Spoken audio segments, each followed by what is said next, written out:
El siguiente programa es clasificación A, contenido dirigido para todo público. Los comentarios transmitidos en este programa son responsabilidad de quien los emite.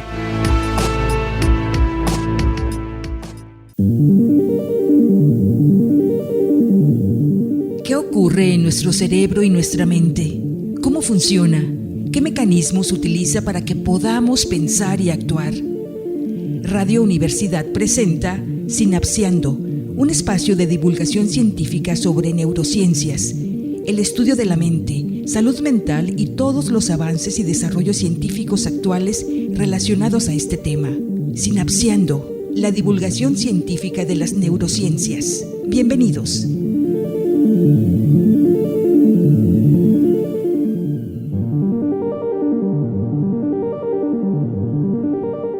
Hola, muy buenas tardes a todas las personas que nos están sintonizando desde nuestro precioso Nayarit. Bienvenidos una semana más a nuestro programa Sinapseando, su programa de radio universitaria donde estudiantes de la Universidad Autónoma de Nayarit hacemos divulgación científica e integral de las neurociencias. Acompáñanos esta magnífica tarde a explorar juntos las maravillas del cerebro, el órgano más asombroso del universo. Mi nombre es Pedro Reyes, soy estudiante de medicina de la Universidad Autónoma de Nayarit y seré su locutor esta tarde. En cabina también me acompaña mi compañero. Hola, buenas tardes, les doy la bienvenida. Mi nombre es Juan Pablo Hernández, estudiante de psicología de aquí de la Universidad Autónoma. Qué bueno que nos escuchen. Y aquí en cabina también está mi compañera. Hola, yo soy Luan, o Lu. Soy estudiante de psicología también de la Universidad Autónoma de Nayarit. Y el día de hoy tenemos un episodio muy interesante, muy padre. Y tenemos a todo un experto, un invitado, Osmar. Muchas gracias. No, a ti, Osmar, preséntate. ¿Quieres decir algo antes de Sinapseando? Claro, mi nombre es Osmar, Os también. Soy egresado de neurociencias en la Universidad Nacional Autónoma de México. Me gusta hablar de drogas, como vamos a ver ahora. Me gusta hablar sobre bioética, sobre derechos humanos. Hay muchas cosas interesantes que hablar acá. También soy maestro, deportista, entonces un gusto estar con ustedes. No, al contrario, el gusto es todo nuestro. Es todo un honor que un neurocientífico nos acompañe por primera vez aquí en nuestro programa de neurociencias. Sí, es una gran emoción el estar aquí. Sobre todo reconocerte tu ardua trayectoria, ¿no? Me imagino que son muy pocos los licenciados en neurociencias en el país. Y de hecho somos dos ya nayaritas. No entonces estamos aquí poniendo un poco nuestro granito. Wow. Estamos de manteles largos hoy. Wow, y qué honor tenerte aquí en Sinapseando. Y sobre todo hablar de ese tema de las drogas desde un enfoque pues integral y con un experto que sabe lo que es y que es especialista en esto. No manches, pues nos abre el super panorama y yo estoy muy emocionada de tenerte aquí. Es un honor para nosotros, hablo por mis compañeros y mis amigos, el hecho que tú estés aquí con nosotros y nos compartas todo lo que sabes. Muchísimas gracias. La idea es que justo me hagan las preguntas que ustedes quieran, que el público también intentar reducir el lenguaje a un espectro donde se pueda entender para todos, para todas, porque de eso se trata a final de cuentas el conocimiento, de estarlo socializando, de estar compartiendo, de hablar lo que se tenga que hablar sobre las drogas, porque se trata de hecho de un tema muy tabú, aún en 2025, que afecta muchísimo en todos los aspectos de la vida, no solo el científico, también el social y el político. Entonces, lo que ustedes quieran, adelante. Así es, el día de hoy, esta semana, vamos a hablar sobre la neurociencia del trastorno del consumo de sustancias, sobre la drogadicción, pero vamos a abordarlo desde una parte humanista, científica, que sucede en el cerebro y vamos a irnos adentrando en torno a toda esta cuestión. Bueno, yo ya tengo mi primer pregunta. ¿Qué es una droga? Bueno, son dos. ¿Y qué hace droga a una droga? Excelente pregunta y las dos van de la mano. A ver, échale porque podemos pensar justamente a las sustancias psicoactivas o drogas. A mí me gusta mucho llamar a las sustancias psicoactivas y ahorita voy a puntualizar en por qué. Qué padrísimo, ¿eh? Porque pues justamente lo que hace una droga no es solamente un componente fisiológico, una reacción.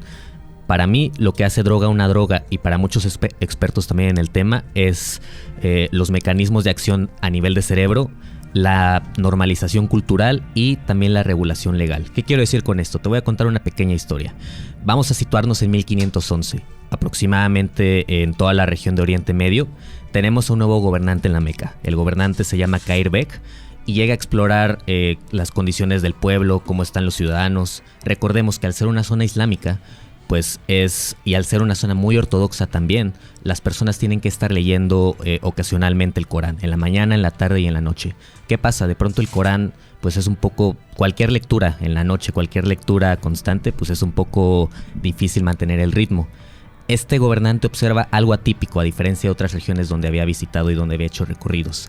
En esta ocasión veía a las personas alegres, veía a las personas conversando, veía a las personas atentas y las veía junto a una bebida que consideraba muy extraña.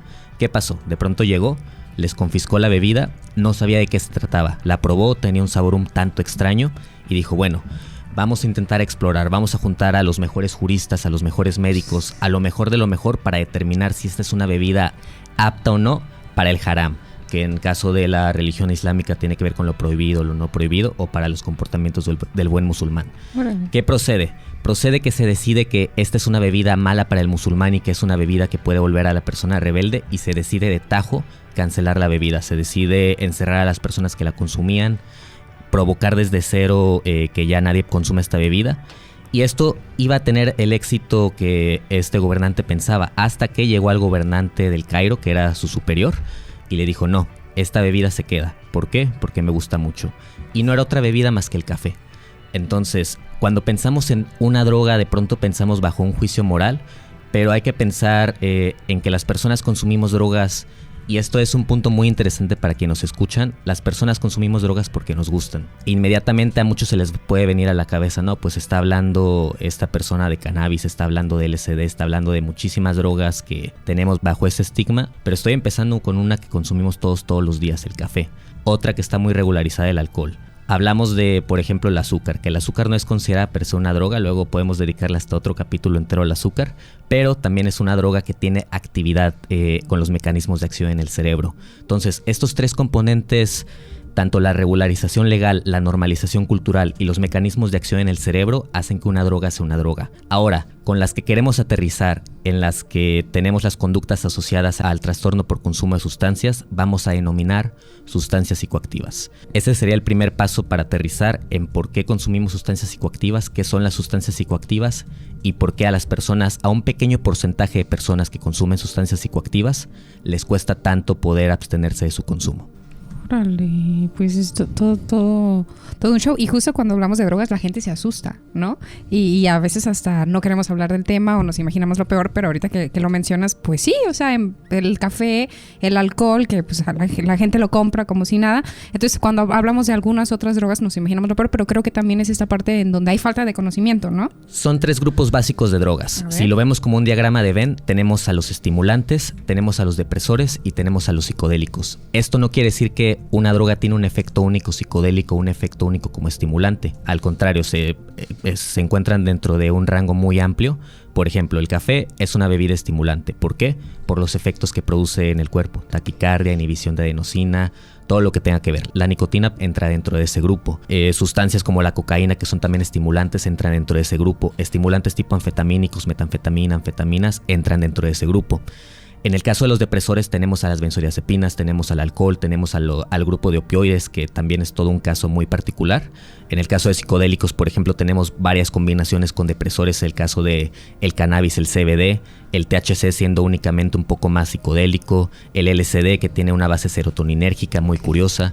Tenemos una variedad increíble de drogas y de pronto tenemos mezclas que me han tocado ver en la Ciudad de México en mi trabajo como parte de un equipo de reducción de riesgos y daños, donde analizamos drogas, por ejemplo el Tusi, que el Tusi es una mezcla de MDMA y ketamina, pero a veces es como el mole y le puedes meter lo que quieras. Wow. Entonces es una cuestión muy interesante donde cada día salen más drogas y tenemos que estar abiertos al tema y tenemos que hacer investigación constante. Ok, me gustaría preguntarte, desde las neurociencias, ¿cómo se definiría una drogadicción? Claro que sí. El trastorno por consumo de sustancias psicoactivas es un poco más largo el nombre, pero que le doy, y esto también creo que considero es muy interesante puntualizar. ¿Por qué? Porque a final de cuentas el lenguaje siempre tiene que ver en todo. Porque lo que no se nombra nunca, muchas veces no existe, y también todos los problemas que no nombramos también pasan en este término. Y para esto quiero llegar a dos escuelas importantes en neurociencias. Una escuela que viene justamente para quienes sintonizaron el programa la semana pasada sobre conciencia o no, se los recomiendo, está en Spotify, sobre el materialismo eliminativo y cómo el cerebro únicamente a partir de los procesos dicta quién es la persona. Y otra escuela que te habla de todo lo contrario. A eso vamos a llegar en un momento, apenas vámonos todavía con los mecanismos en el cerebro de las drogas puntualizado. Perdón la emoción, de pronto traigo muchísimo, pero bueno. Las sustancias actúan en el cerebro principalmente afectando a un sistema en particular, clave para, en un principio, la recompensa, el aprendizaje. Sí. Esto de que qué es lo que sucede a nivel cerebral es como general de todas las drogas. Sí, en general todas las drogas. A donde voy a puntualizar ahorita, sí, todas las drogas que consideramos también sustancias psicoactivas y que son las que se relacionan más con el consumo problemático de drogas, o lo que usualmente se conoce como adicción. Muy bien. Entonces, tenemos pues a las drogas estimulantes, a las drogas opioides, al grupo de nicotina, al de cannabis, que actúan directa o indirectamente alterando un neurotransmisor crucial, la dopamina. Esta dopamina se encuentra pues focalizada principalmente en el sistema de recompensa, y la historia del sistema de recompensa es muy chistosa. De hecho, era aproximadamente 1950, 1960 cuando se solían trabajar muchísimo con cajas de Skinner. James Milner y Older, dos científicos estadounidenses me parece, querían saber un poco sobre el placer, por qué sentíamos placer de pronto, si había una zona específica para el placer. Entonces en cajas de Skinner empezaron, las cajas de Skinner, para quienes nos están escuchando en casa, pues se resume como cajitas con palancas donde el modelo animal actúa de acuerdo a cierta tarea que debe cumplir. En este caso, pues se le ponía varios electrodos al animalito para poder identificar un área específica del placer. La identificaron, siendo todo esto lo que actualmente conocemos como sistema de recompensa, que abarca el núcleo accumbens, que abarca la vía mesocorticolímbica, que abarca la corteza prefrontal, que abarca un poco de la amígdala también. Entonces, esta zona ya identificada fue crucial. ¿Por qué? Porque desde las teorías cognitivas se habló un poco de cómo funcionaba el aprendizaje en cuanto a recompensa-aprendizaje. ¿Cómo podemos mencionarlo de una forma de divulgación? Imaginemos que estamos en un videojuego. Hacemos cierta tarea y obtenemos una recompensa al final de esa misión. Esa misión y esa recompensa que tenemos sería un disparo de dopamina que nos indica, si voy a clases, la maestra me va a poner una estrellita. Sale un disparo de dopamina y ya la persona entiende, tengo que portarme bien en clases, tengo que ir a la escuela, me van a dar una estrellita, perfecto. Se aplicaba usualmente con lo que coloquialmente se llamaban recompensas naturales, que podía ser desde el cerebro primitivo, la obtención de comida, las relaciones sexuales, la obtención de espacio seguro para vivir, y que a partir de el cerebro moderno fue evolucionando en cuanto a cuestiones un poquito más complejas de cositas que te causaban felicidad y que asociabas a un aprendizaje. ¿Y qué pasa con las drogas? Como dije, consumimos drogas porque nos gustan. Nadie te va a decir consumo drogas enojado a primera instancia o porque no me gustó. Todos te van a decir eso. Los testimonios de las personas que consumieron por primera vez cristal te dicen que les encantó el cristal y que es una euforia muy fuerte, porque es cierto. La descarga de dopamina inicial que las personas sienten es altísima. Comparada, por ejemplo, al sistema de recompensa natural, es muchísimo más grande. No hay una comparación en cuanto a números, pero sí es una diferencia abismal. Pero ¿qué pasa? La mayoría de estas drogas interactúan inhibiendo los receptores de dopamina. Por ejemplo, en el caso de la cocaína, hay una inhibición en los receptores de dopamina cuando se produce la sinapsis y la comunicación neuronal. ¿Qué pasa? Hay una sobreacumulación de dopamina. Una sobreacumulación de dopamina que, aplicando la teoría cognitiva y a las teorías conductuales, haría que la persona dijera, ok, hacer la tarea, estar en el trabajo, trabajar las 8 horas me produce placer porque hay un dinero, hay una recompensa, sí, pero comparado, por ejemplo, a la primera esnifiada que le di a la cocaína, a mi primera interacción con el cristal, me produce 5 o 10 veces más mayor felicidad, mayor placer. Entonces, hay un cambio en esta visión de qué se tiene que hacer, de que se tiene que trabajar o no se tiene que trabajar. Se va a enfocar en la sustancia psicoactiva. Esto nos habla en un principio la teoría cognitiva. En el primer proceso, que es el de intoxicación o consumo, yo prefiero llamarle igual consumo. El segundo, que es el cambio fisiológico que existe a nivel del sistema de recompensa. El tercero, que es la tolerancia. Cualquier sustancia, sea incluso el café. Si yo no tomo café, incluso yo que ya me acostumbré por la universidad y a dar clases a tomar 1 litro de café al día, de pronto no tomo café por 2-3 días, me empieza a doler la cabeza, me empieza a doler el estómago. Son reacciones que ocurren en el cuerpo completamente naturales. Por ejemplo, en el caso de los opioides, las personas sembran mucho casos como si tuviesen un COVID, dolor de panza, problemas respiratorios. Siempre hay una respuesta del cuerpo cuando ya se acostumbraba tanto a la sustancia psicoactiva y ahora, exacto, y se quita, y ahora la misma sustancia dice, no, es que sí la ocupamos para funcionar, sí la necesitamos. Entonces, esta es una respuesta de dependencia vuelvo a aclarar, porque de pronto, y a esto vamos con la historia de las sustancias psicoactivas, aproximadamente en 10% de todas las personas que consumimos drogas, un porcentaje más o menos, así sacaba el reporte mundial de drogas de la ONU, de ese gran universo del 100%, solo el 10% o menos presenta estos patrones que estoy describiendo, que ya es lo peor de lo peor en cuanto a casos clínicos, en cuanto a cómo percibimos a la adicción. Pero esto no sucede con todos los casos. Hay varios factores que tienen que ver, de los que ahorita vamos a hablar si da tiempo, que son genéticos, sociales también, ambientales, fisiológicos. Hay muchísimos factores que tienen que ver. Esto solo pasa en el 10% de estos casos. Ahora, después de esto hay una interacción y un proceso que se llama craving o ansia también. No tiene una traducción, a mí no me gusta usar palabras anglosajonas, pero yo le digo craving igual, que tiene que ver con el deseo constante de la persona, porque hay actividad en la corteza prefrontal, área 10, por ejemplo, de Broca, que ustedes saben que tiene que ver mucho con memoria de trabajo, con los impulsos, con también este Pepe Grillo que de pronto puedes tener. Y entonces, en este craving, a la persona, el juicio moral que puede decir en, oye, si asalto a tal persona para quitarle dinero y poder comprar esto, si robo tal cosa para venderle, con esto comprar mi droga, pues no está tan mal porque ya la necesito. Son los 3 procesos básicos que se describen desde las neurociencias, y en estas 2 escuelas de las que estábamos hablando, la primera nos diría, la persona no tiene agencia por sí misma. ¿Por qué? Porque tenemos procesos subyacentes que suceden en el cerebro de esta persona que le prohíben poder hacer un cambio. Y por la otra parte tenemos la otra escuela que nos dice, espera, hay muchos más factores que tienen que ver. Y estos factores que tienen que ver se descubrieron en los 70s, aproximadamente 60s, después de la guerra de Vietnam, que fue un hecho interesante tanto geopolíticamente como socialmente y científicamente. ¿Por qué?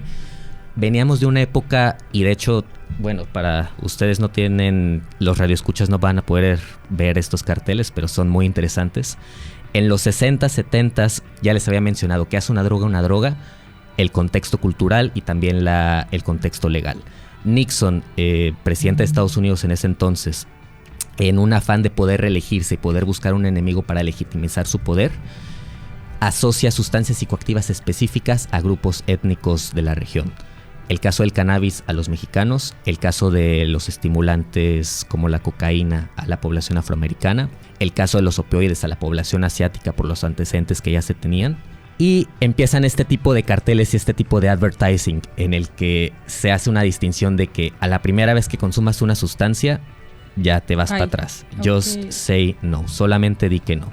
Entonces es muy interesante esta relación que se hace. ¿Por qué? Porque de cierta forma se empieza a apoyar mucho esta idea de que empiezas a consumir y ya no vas a tener control sobre la droga. Entonces déjalo ahí, tenemos que encontrar la relación, pero invaden Vietnam, pierden en Vietnam y regresan. ¿Y qué pasa? Hay un caso muy curioso con los soldados que pelearon en Vietnam. Los opioides no son malos, muchachos. Los opioides se crearon porque son analgésicos y porque ayudan con el dolor. Los soldados que venían de la guerra, que tenían heridas, que tenían trauma, consumían bastante cantidad de heroína, consumían bastante cantidad de opioides. Una cantidad de opioides que, por ejemplo, si lo hicieran habitualmente en Estados Unidos, se podría considerar un consumo problemático bajo el ICD y bajo el DSM-5, que son los criterios para clasificar una adicción. Pero ¿qué pasa? Que regresan de Vietnam y ninguno presenta, es un porcentaje muy, muy, muy pequeño, mucho menor al 10%, que presenta un porcentaje o un problema de consumo problemático. Entonces, ¿qué pasa? Se rompe un poco esta idea de, oye, la droga con una vez que la tome no me va a llevar a otros lados, no me va a llevar a una adicción directa. Hay un científico canadiense en particular, Bruce K. Alexander, que le llamaba la atención 2 cosas. Le llamaba la atención esta experiencia de los soldados de Vietnam y también le llamaba la atención el tipo de modelo animal que se usaba. Porque el tipo de modelo animal que se usaba era una rata albina, parecida a Wistar o parecida, por ejemplo, si alguien llegó a ver Pinky Cerebro con los ratoncitos animados, son de ese tipo. ¿Qué pasa? Son animales muy sociables, extremadamente curiosos. Entonces, a él le llamaba la atención esta relación tan rápida que había cuando se hacían los modelos de experimentación y el ratoncito de pronto elegía la sustancia psicoactiva sobre todas las demás opciones que tenía. Entonces dice, bueno, ¿Qué pasa? Usualmente en la metodología de neurociencias que usamos tenemos a las ratitas aisladas. Las tenemos aisladas, sin interacción con los demás modelos, sin poder jugar, sin ambientes recreativos. ¿Qué pasa si organizamos una gran sala como esta, donde le ponemos muchos juguetes a los ratoncitos, donde los ponemos a vivir juntos, donde los ponemos disponibilidad de parejas, donde les ponemos todos los ambientes que podrían encontrar en una sociedad, para intentar hacer un modelo mucho más antropomórfico y también para poder ver esta relación tan especial de por qué los soldados de Vietnam regresaron a Estados Unidos y la mayoría no presentó estos problemas, salvo los de tolerancia, que esos se presentan en cualquier lado si no vas cortando una dosis pues escaladamente. Encontró algo muy curioso, lo denominó el parque de ratas o Rat Park. Les daba 2 opciones, agüita con azúcar o agüita con morfina. Encontró que la mayoría de ratones preferían el agüita con azúcar cuando estaban interactuando, a diferencia del grupo que tenía pues aislado en condiciones donde normalmente se hacían estos experimentos. Y fue un hit en toda la investigación de las ciencias de las adicciones. ¿Por qué? Porque nos habló de la importancia del espacio en el que se desarrolla también la persona, nos habló del ambiente como un factor también de protección y como un factor también en el desarrollo de una adicción. En 2020 un investigador italiano, Marco Veniro, también trabaja con un enfoque muy parecido en el que le da a la ratita 2 opciones. Igual, teniendo en cuenta que son animales muy sociables estas ratas albinas, les da la opción de poder pasar 5 minutos jugando con su real o poder irse a consumir igual sustancia, agüita con morfina. Encuentra un porcentaje muy alto también donde las ratas prefieren la interacción social sobre la droga, y únicamente en aquellas ratas que llevan aisladas mucho más tiempo sí encuentra esta relación donde prefieren la droga, que también nos habla de cómo el modelo de salud mental ha ido cambiando en la atención. En el 2022 aquí en México aprobamos, bueno, yo no la aprobé, pero cambiamos al modelo de atención residencial a atención ambulatoria, que me parece un acierto por muchas cuestiones que tienen que ver también a los mal llamados anexos, a cómo se va produciendo pues el tratamiento de sustancias psicoactivas. Y actualmente pues tenemos esta lucha en las neurociencias donde están estas 2 escuelas de cómo percibimos el consumo problemático de sustancias y también cómo percibimos a las personas dentro de este mismo debate, porque si te das cuenta, mientras el modelo del materialismo eliminativo intenta reducir todo al cerebro, intenta reducir toda una condición a llamar adicto a una persona, el otro modelo también, yo no voy a abogar por ningún modelo, estoy intentando nada más poner los 2, pero te habla también de que hay que llamar, de que hay que ver toda la imagen, hay que ver también las reacciones epigenéticas que ocurren en el consumo de sustancias también en poblaciones.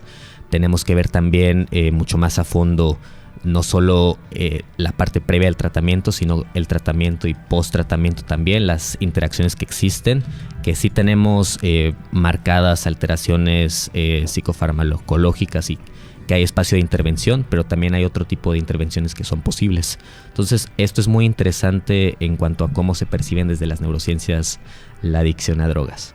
Wow. Sí, una pregunta sobre lo que mencionas del cambio del modelo.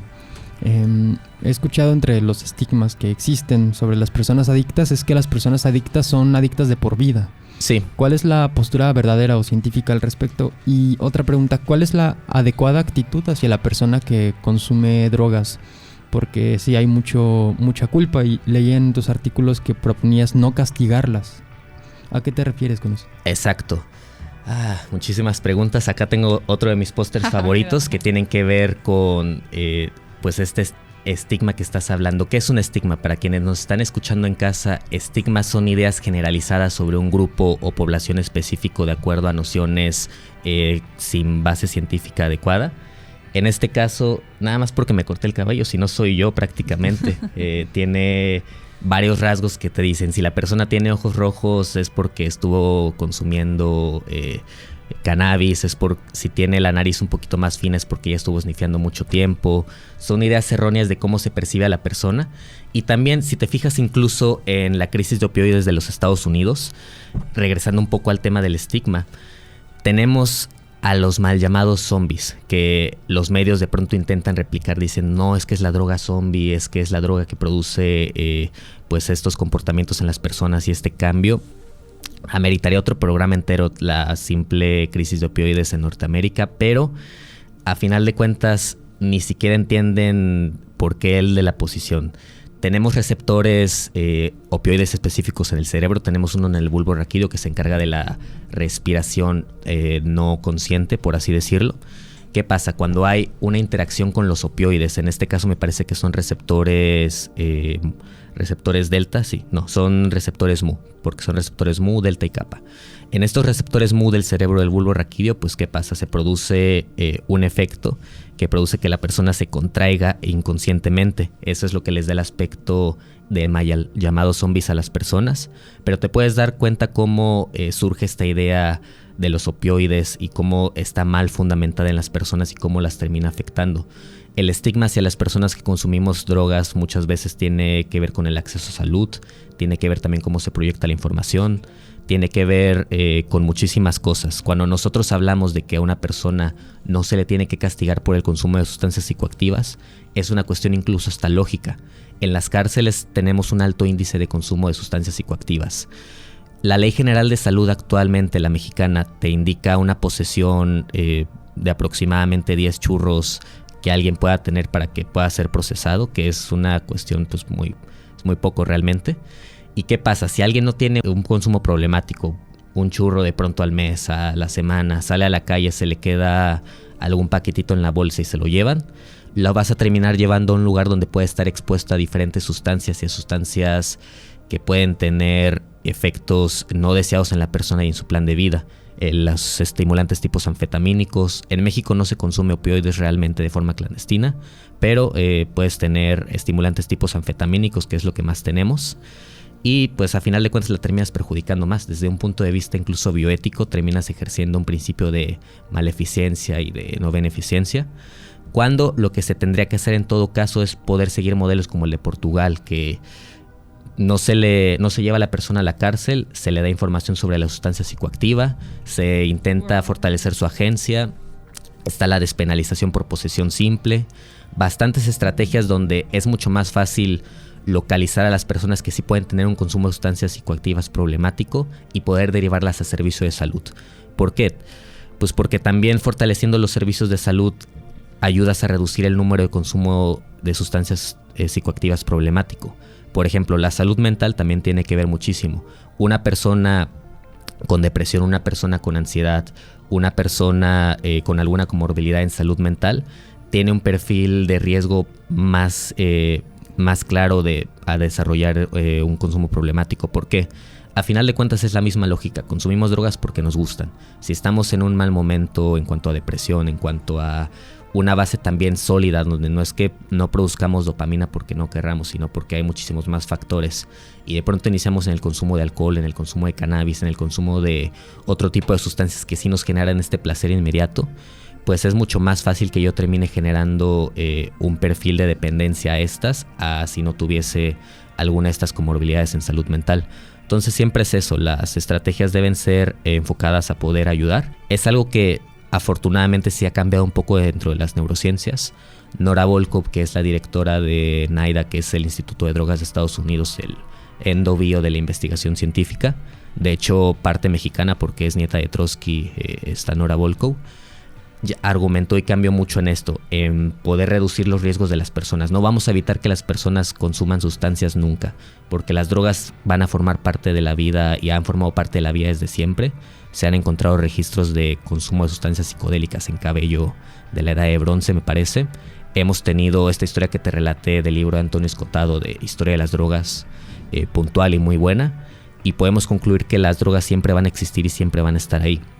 No podemos hacer que evitemos a las drogas, pero podemos reducir siempre los daños asociados a las drogas, que eso me parece es parte muy importante de cómo se tendría que cambiar el paradigma de la atención a sustancias psicoactivas, de la investigación científica relacionada a drogas. Yo tengo bueno, a mí me encanta toda esta parte, como ya te lo había comentado, sí, sobre el cannabis o como estas plantas sagradas. He investigado que así le dicen, y aquí entra mi duda. Por ejemplo, lo vemos como en dos polos, los psicoactivos. Están las drogas muy malas que podrían ser, o las que incluso yo así es como pensaba, como el cristal, la cocaína, o no sé, muchas drogas que están como más procesadas. Y están el otro polo, como por ejemplo el cannabis, el peyote, los hongos, como estas plantas de poder. Entonces, ¿Eso también es un psicoactivo o es una medicina o depende del contexto o cómo funciona? Y mi siguiente pregunta es que entonces ¿puede haber una relación saludable y consciente con estas drogas? O sea, ¿se puede llegar a tener un consumo responsable en donde no afecte o no afecte tanto? Dentro de la relación de sustancias psicoactivas que acabo de mencionar en cuanto a mecanismos del cerebro, lo legal y también lo cultural, sí, son drogas y sustancias psicoactivas, la ayahuasca, el peyote, LSD, todo lo que tenga que ver. Y pues en cuanto a esta conexión que existe, por ejemplo, con el cannabis, dicen que el cannabis es la droga más peligrosa porque te abre la puerta a otras drogas, pero en mi experiencia el café es la droga más peligrosa porque te abre la puerta al pan de dulce. Entonces hay que ver un poco de esta relación de... En el consumo de sustancias psicoactivas tenemos mucho en cuenta el set y el setting. El set se refiere a la droga, en general a la sustancia psicoactiva. Sí hay pues drogas que, dependiendo del efecto y de lo que se busque, alguien, por ejemplo, que va a un rave donde también me tocaba inspeccionar drogas, pues no te va a llegar con un opioide o con una benzo, es muy raro. Te va a llegar con sustancias empatogénicas como el MDMA, como el LSD. ¿Por qué? Porque pues dice, no, pues yo quiero algo que me altere los sentidos básicos para llegar al rave ahorita y poder ver la música y todo lo demás y a disfrutar. En esta relación de si existe un consumo responsable o no en cuanto a la ayahuasca, en cuanto al LSD, creo que habría que considerar mucho eso. Habría que considerar mucho también el perfil individual de cada persona. En lo que he mencionado, por ejemplo, si se tiene una comorbilidad en salud mental, aunque incluso existe el debate en cuanto al estrés postraumático, que se usa ketamina y también, de hecho estoy escribiendo un artículo justo sobre el uso de ketamina también como método terapéutico, como spoiler, y también de otro tipo de sustancias que en microdosis pueden servir.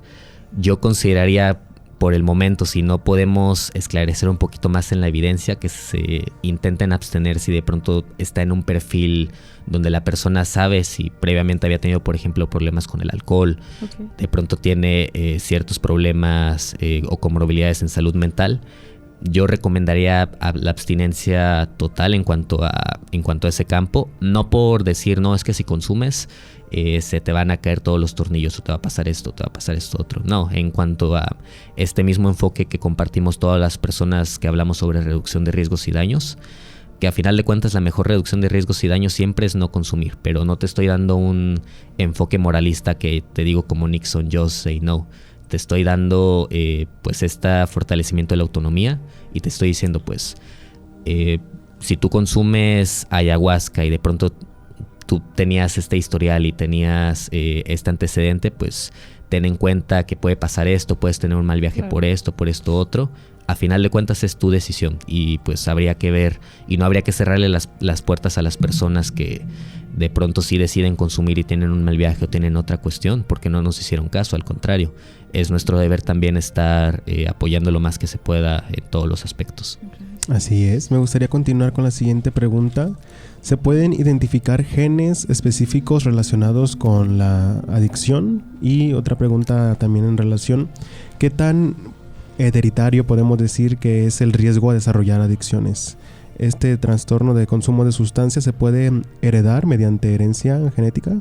Sí, vamos a empezar con el primero, porque hay varias investigaciones con gemelos. Es lo que ha fascinado también, una de las preguntas que ha fascinado en cuanto a la genética, en cuanto a esta última década, ya tiene 30 años. En los 90s, Estados Unidos proclamó la década del cerebro, entonces se hizo mucho énfasis a poder ir investigando, poder trabajar con neuroimagen, poder trabajar con genética, en si realmente justo, si un padre tenía un consumo problemático de alcohol, el hijo lo iba a desarrollar a partir de pues, alguna consecuencia genética.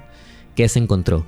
Se encontró curiosamente que tiene que ver más el ambiente, que tiene que ver también cómo se desarrolla la persona. Si es un factor de riesgo, eso sí queda claro para puntualizar. No recuerdo exactamente los genes involucrados en este momento, pero tienen que ver con la captación de dopamina. Pero es un factor de riesgo, no es un factor determinante, son dos cosas distintas. Factor de riesgo es pues una red flag que puedas tener si entras al mar o no, pues ya es tuyo, como una bandera amarilla. Y pues un factor que te determina, un factor determinante si es lo contrario, que la primera vez que bebas pues ya vas a desarrollar ese problema. El ambiente tiene mucho que ver, cómo se desarrolla también la persona. Y pues es básicamente eso. En cuanto a genes específicos, hemos visto genes en cuanto a interacciones específicas con ciertas sustancias. Por ejemplo, en el caso de la población asiática, mayoritariamente de China o de Japón, existe un mal estereotipo donde se ponen muy rojos cuando consumen alcohol o que no tienen, por así decirlo, entre comillas, el mismo aguante que tenemos en Occidente para beber alcohol. Sí tiene una base curiosa por cómo es el metabolismo de las personas de esa región al consumir bebidas alcohólicas, de cómo se dan los procesos de cuando se consume alcohol, que en el consumo de alcohol tienes inhibición GABAérgica, tienes procesos de estimulación dopaminérgica no directos, pero donde curiosamente sí están relacionados factores que hacen que las personas mayoritariamente de Asia no puedan consumir mucho alcohol, porque pues sí, ahí hay detalles genéticos que también se me olvidaron ahorita, pero que sí existen. Wow. Con respecto a la pregunta que hacía hace rato, he escuchado muchas veces decir a personas que una persona es alcohólica de por vida. Ay, sí, cierto, gracias por recordarme, perdón, se me va la onda. Exacto, también parte de esta escuela y de este debate donde hablábamos del determinismo de neurociencias y no, es que incluso AA o incluso Narcóticos Anónimos te va a decir, tú vas a ser alcohólico toda tu vida, tú vas a ser drogadicto toda tu vida. Incluso varias corrientes de psicología me ha tocado ver con algunos compañeros que te van a decir, no es que siempre vas a ser adicto, eres una persona antes que nada, eres una persona que ha tenido un consumo problemático en cierta etapa, pero eso a final de cuentas es parte de, para mí, la estigma y de todo lo que va relacionado a, tienes un factor de riesgo claro, sí, pero eso a final de cuentas no te quita que seas una persona todavía, que si tuviste un consumo problemático de cannabis en la adolescencia, si tienes un factor de riesgo. Si vas a consumir cannabis, procura que sea cuando estés en un setting lo mejor posible, que estés acompañado, que puedas poder controlar ciertas variables a tu alrededor y que tengas las herramientas también para empezar a darte cuenta que si el consumo está afectando tu vida otra vez, lo dejes. Pero eso nunca va a ser una penitencia para decirte adicto. Yo tengo una duda. ¿Cómo es el consumo ya está afectando? ¿Cómo funciona? Yo lo tengo entendido como cuando ya no eres funcional, pero muchas de las veces hay algunas personas que ya tienen un consumo no responsable y no se dan cuenta. ¿Cómo? Sí, también es eso. Incluso también varía de acuerdo al tipo de sustancia psicoactiva. Yo tenía mucho este debate con mi primer asesor de tesis, un gran investigador, el doctor Ricardo Tapia, que en paz descanse, en cuanto a cómo si ciertas sustancias no hay una categorización específica, porque por ejemplo en el caso del alcohol, si bebes una vez saliendo de la escuela después de un examen tranquilo, se puede considerar un uso cotidiano, incluso en iglesia, en misa, no pasa nada, una bebida. Vamos aumentando de categoría. Estás en la misma adolescencia, universidad, te pasas un poquito con el forloco, te pasas un poquito con las bebidas, terminas de mala copa, desmayado, vomitando, nos ha pasado a todos, no pasa nada, pero eso todavía no te genera un consumo problemático. Lunes tienes examen, te la pasas bebiendo viernes, sábado, domingo y la mañanita todavía el lunes para seguirle. Ya son menos las personas que le ha pasado, vas al examen de cierta forma, pero ahí hay pues una llamada de atención, una bandera que, oye, tienes esta responsabilidad y debiste estar haciendo esto. Caso contrario, no vas lunes al examen porque seguías tomando, si tienes este consumo problemático. Es mucho más fácil identificar en el caso del alcohol. Por ejemplo, también si se comete alguna imprudencia, que el alcohol es la sustancia que más vida se lleva, contrario a los opioides o contrario al cannabis. Manejas en estado de ebriedad, matas a alguien, tienes un accidente también. Es ese consumo problemático, pero pues, tristemente en ese caso ya no hay mucho que se pueda hacer. Wow. Caso del cigarro, por ejemplo, se argumenta que no existe este espectro porque pues muchas veces por el daño que existe a nivel pulmonar directamente, se argumenta que no existe pues este espectro que sí se puede tener. Yo argumento que se puede tener un consumo ocasional, pero que no cualquier consumo de cigarro te va a generar una dependencia. Mismo caso del cannabis, ya siendo de sus formas inhalada, masticada como alimentos, de cualquier forma, porque también afecta incluso el tiempo en el que llega al cerebro, el tiempo en el que cruza la barrera hematoencefálica. Tiene incluso mucho que ver cómo consumes las cosas. Wow. Pero a final de cuentas creo que tomando los criterios del ICD y del DSM-5, pues es como los profesionales de salud pueden aterrizar un poco más las ideas y un poco más los casos. Okay. Y también dando como esas pláticas a las personas para que puedan entender, no, mi consumo está afectando de cierta forma en esto otro, si lo dejo de consumir 2 semanas, 3, me empieza a doler la cabeza machín, empiezo a tener problemas estomacales, problemas de otro tipo, a considerar, a tener en cuenta. Pero es justamente eso, algo que se puede atender y que se puede catalogar años después como factor de riesgo y que no te va a etiquetar para siempre como una persona adicta, sino como algo con lo que hay que tener mucho cuidado. Me gustaría continuar preguntando qué terapias tienen mayor respaldo neurocientífico para su tratamiento del trastorno de consumo de sustancias, qué papel juegan los medicamentos psiquiátricos y también han habido avances en la temática de neurotecnología para tratar este problema. Sí, vamos a empezar una por una. Te voy a hablar de los opioides, que es mucho más fácil para aterrizarlo. Les había dicho que los opioides actúan sobre los receptores MOR, que son los receptores opioides del cerebro, y pues actúan como agonistas. Para también aquellos que no puedan entender más o menos estos conceptos, un agonista, estamos hablando, si tuvieras un candado específico que te abre cierta puerta, tienes una llave específica para ese candado, abres el candado y entras a la puerta. La puerta, una vez que entras, es el efecto que se produce. En el caso de los opioides, pues es un efecto depresivo. Y pues la heroína, el fentanilo, la morfina, todas esas sustancias opioides son agonistas. ¿Qué pasa? Hay 2 casos principales. Lo primero que les mencioné sobre la reducción de riesgos y daños es nuestra prioridad es tener a la persona viva. ¡Pum! Estados Unidos tiene este problema con el consumo de fentanilo, el consumo de opioides. ¿Qué hacen los servicios de emergencia? Usan naloxona. La naloxona es un antagonista que bloquea al momento los efectos que se tienen en los opioides. En la metáfora del candado, metes una llave equivocada, no puedes abrir la puerta, se cierra. ¡Pum! Eso es todo. Tienes a la persona viva en ese caso y justamente los únicos, por así decirlo, enfoques psicofarmacéuticos que se tienen en cuanto a adicciones vienen del grupo de opioides. ¿Por qué? Porque se trabaja mucho en reducción de riesgos y daños usando la misma droga, que puede parecer un poco paradójico, pero se trabaja terapéuticamente usando la misma droga para poder irse alejando poco a poco y cambiar los estilos de vida y poder dar una atención integral. Volvemos al caso del fentanilo. El fentanilo es mucho más potente que la morfina, que los opioides, pero no por una maldad humana. Lo hizo Johansen en los 60s, un médico holandés, para poder ayudar a las personas en anestesia. Han habido procesos sociales que han hecho que el fentanilo cambie por el mercado que lo busca, de estar en las clínicas donde pertenece, estar en las calles, pero no es una sustancia mala, solo es una sustancia muy potente. ¿Qué pasa? Una persona con consumo problemático de fentanilo, y son casos que me tocaron ver el año pasado con un grupo de Oregon que estuvo trabajando mucho esto, donde a la persona que ya tiene un consumo muy fuerte de opioides, en este caso por fentanilo, se les van dando drogas de menor potencia, que en este caso viene siendo la buprenorfina, que es un analgésico mucho menor que el fentanilo.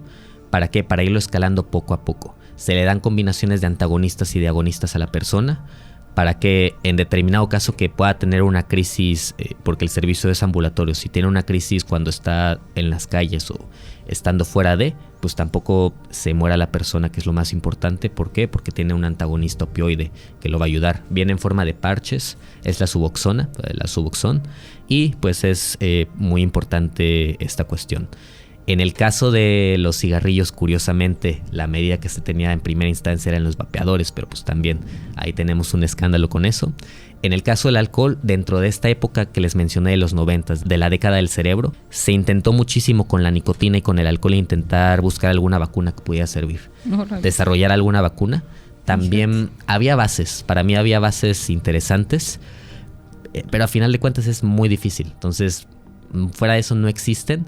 Tengo conocimientos empíricos de psiquiatras que sí utilizan ciertos estimulantes para poder tratar el consumo problemático de alcohol, pero pues no los puedo mencionar ahorita porque sería imprudente de mi parte en cuanto a no estar respaldado por investigación científica todavía, pero pues por ahí hay varios insights de lo que podemos ir encontrando. Ok, ¿y han habido avances en la cuestión neurotecnológica? Ay, muchas gracias. Sí, es también muy interesante. Dentro de la Ciudad de México he tenido también maestras que han trabajado con el Deep Brain Stimulation, que pues es este aparato que se enfoca directamente, la teoría se enfoca directamente en toda la parte del cerebro, en la corteza prefrontal, pero también en la corteza parietal, pues para poder pues evitar estas respuestas que puede tener la persona en cuanto a craving y también en cuanto a dependencia incluso. La situación ahorita, también por los modelos metodológicos que se implementan y por ciertos estándares éticos que se tienen que seguir, pues no hace posible que podamos tener evidencias claras al momento, pero pues todavía siguen siendo pistas de que, nos puede servir usar el Deep Brain Stimulation, nos puede servir poder hacer estas cosas, y a final de cuentas pues ya será el tiempo el que se decidirá si vamos por buen camino o es como cuando estábamos con la lobotomía. Wow. ¿La nicotina es una sustancia estimulante o depresora? Estimulante. Para que nos quede claro, justo estimulante es todo lo que en el cuerpo nos da este punch, agitación cardíaca, la sangre nos hierve más rápido, tenemos más concentración. La metanfetamina es una sustancia también estimulante por estas cuestiones. Las sustancias depresoras son las que nos van durmiendo. Si te echas una copita de cerveza después de comer mariscos, pues a mí me da sueño. Entonces es una sustancia depresora. Los opioides son sustancias depresoras. El CBD es una sustancia depresora también, a diferencia del THC, que el THC es una sustancia psicodélica. ¿Por qué es psicodélica? Porque afecta los 5 sentidos principales en general de la persona. Ok. Y si es estimulante, ¿por qué las personas lo usan para relajarse? La usan para concentrarse más que nada. Es un poco, y de hecho me encantó esa pregunta porque se conecta con el tercer cartel que tenía tirado.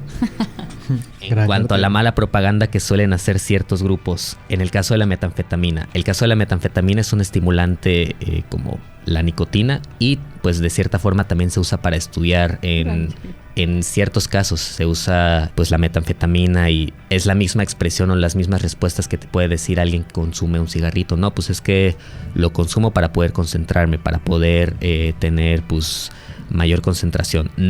No se quedan dormidos con el cigarro, es una cosa diferente concentrarse, quedarse dormido, pero justamente entran dentro de esto. Y para quienes no están viendo el cartel, es una de estas expresiones que intentan dar más miedo que otra cosa en cuanto se habla de drogas, que dice: decían que con la med pasaré a mis exámenes. Aparece algún compañero parecido con un arma y asaltando un lugar, y abajo en grande mentían. Entonces estas campañas de desinformación pues sí están por doquier. Ya estamos llegando al cierre de... Sí, qué triste. Sí, ya las últimas preguntas para ir aterrizando. Me gustaría retomar un poco al principio y hacer una pregunta más personal. ¿Por qué te interesaste por el estudio de las neurociencias? De las neurociencias. Bueno, toda mi vida me ha interesado estar como en una parte de servicio a la comunidad, de voluntariado. Vivía en San Cristóbal de las Casas durante la preparatoria, y en San Cristóbal de las Casas trabajaba con adultos con capacidades diferentes, porque allá era muy común, por la cuestión religiosa más que nada, si una persona nacía con síndrome de Down, con autismo, con alguna parálisis cerebral, en lugar de ver una atención a la persona, la encerraban. Entonces la encerraban tal cual hasta que se morían los papás. Y pues al final de cuentas tenías un adulto de 40 años no funcional y que tenía que ser derivado con algo. Entonces esos fueron mis primeros acercamientos. Me interesaba la psicología, pero pues de pronto llegó también la neurociencia y aproveché que podía ser la primera generación de la UNAM de neurociencias. No fui la primera, fui la segunda, pero pues a final de cuentas pues fue el camino que me empezó a interesar. Quería empezar un poco por síndrome de Down, por derechos de las personas con capacidades diferentes. Las drogas siempre me habían llamado la atención en cuanto a la cuestión social que vivimos tristemente desde hace 20 años en la guerra contra las drogas, pero también siendo honestos en una cuestión más moralista, porque yo solía ser mucho más moralista con este discurso de una persona que consume drogas es fracasada y es una persona que no vale la pena por esto, por X o por Y o por Z. Durante la universidad, durante la trayectoria de la vida, pues cambió un poco esa percepción, y ahora estoy del otro lado, en esta cuestión donde decimos apoye, no castigue. Las soluciones tienen que ser en conjunto. Órale. Wow. Wow. Oye, qué buenísimo programa, ¿no? Porque sobre todo que tú crees que ha habido avances acerca de estas sustancias psicoactivas, o así como ha habido avances también ha habido retroceso, porque tú lo dices, hablar de drogas en pleno 2025 sigue siendo súper tabuzado. La vida es de avances, la vida es una lucha constante de avances y retrocesos, Sí, sobre claro. todo en cuanto a derechos humanos. Ay, claro. Entonces tenemos que pues seguir en pie y a final de cuentas pues es lo que hemos elegido muchas veces. Quiero confiar en que siempre hay una luz de esperanza al final del túnel y pues siempre es ese trabajo que se puede hacer dentro de las instituciones, en la universidad y con todo. Bueno, aquí en psicología estamos muy, muy cortos en contenido de neurociencias. Tenemos anatomía, fisiología, psicofisiología, nada más. ¿Qué vislumbras para el futuro de las neurociencias? Qué Para buena que pregunta. para que nosotros los estudiantes nos emocionemos un poquito más y decidamos incursionar más. Van a crecer las neurociencias, es una carrera muy joven, empezó formalmente en los 90s, entonces no se presionen, va a estar avanzando poco a poco. Es una carrera especializada muchas veces en investigación científica, que tristemente el país a veces carece mucho de infraestructura para poder hacer investigación científica, sí, pero de pronto también podemos tomar el lado social de las neurociencias, donde por ahí terminé yo un poco perdido y los puedo guiar para los que quieran, y siempre de eso se trata, de ir haciendo comunidad, de ir haciendo lo que se pueda. Los animaría que pues pueden buscar, digo, yo estoy acá para cuando ustedes quieran, para lo que quieran en cuanto a neurociencias, en cuanto a cómo se pueden impulsar experiencias para acercar a los alumnos, a los jóvenes, a los niños, a la ciencia, que es muy importante. Y eventualmente va a llegar. Es muy joven la carrera, no se desanimen, entonces hay tiempo. Okay. Excelente. Desgraciadamente ya hemos llegado al final del episodio de hoy. Te agradecemos mucho por habernos acompañado. ¿Y alguna última mensaje que te gustaría compartir antes de despedirnos? A ustedes, ojalá el público se haya divertido, no los haya revuelto. Una disculpa, me emociono mucho hablando de estos temas, entonces me voy y me suelto cuerda, pero pues ojalá tengamos otra oportunidad de seguir conviviendo, hablando de los temas que quieran, y adelante. No, el honor es nuestro, la verdad, Sí, gracias, en Muchas verdad. gracias. Sí, muchísimas gracias. Es todo un honor que nos acompañes aquí y sobre todo pues felicitarte por ser de los primeros neurocientíficos de nuestro estado. Igual pues les invitamos a todos nuestros radioescuchas a que nos sigan sintonizando cada jueves en punto de las 5 p.m. en la estación 101.1 FM de Radio One. Les invitamos a seguir investigando sobre las neurociencias y apasionarse de toda esta temática e investigar en fuentes confiables. Todo eso. Gracias. Procuren Gracias. sinapsear conscientemente.